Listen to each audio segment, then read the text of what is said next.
Я продолжаю дело Никиты Александровича Долгушина. Эта школа была основана именно им. Он был художественным руководителем первым и руководил школой более 15 лет. После его ухода остались дети, и было большое желание продолжить его дело.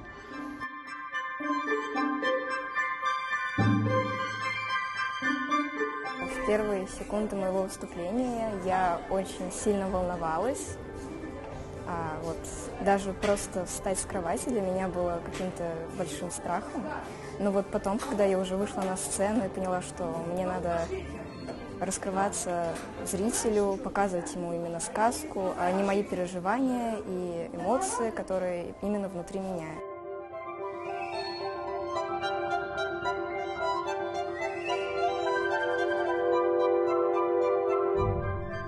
Это уже не первый раз мы играем этот спектакль, он был поставлен 3 года назад, поэтому уже такого трепета, страха, волнения перед спектаклем нет. Есть как бы полная уверенность, что сейчас мы выйдем, все сделаем, дети молодцы, у них уже все отработано, и за кулисами ты стоишь, смотришь, работаешь, помогаешь кому-то, достаточно все уверенно, спокойно.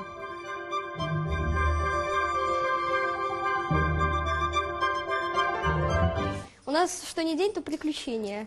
То кто-то что-то забыл, то педагоги, то это, то все. А когда у нас концерты, так это вообще настоящий цирк.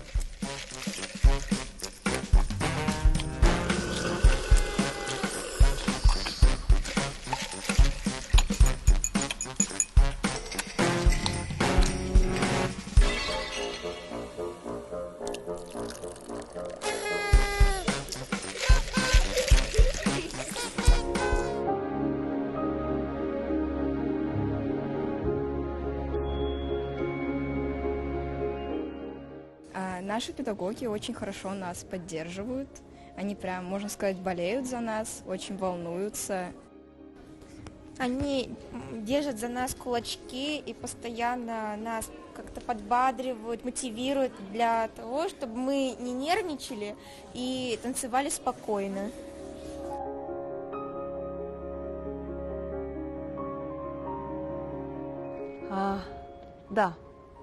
Да, и в какой-то мере даже иногда приятнее, чем со взрослыми, потому что у ребенка ты видишь рост.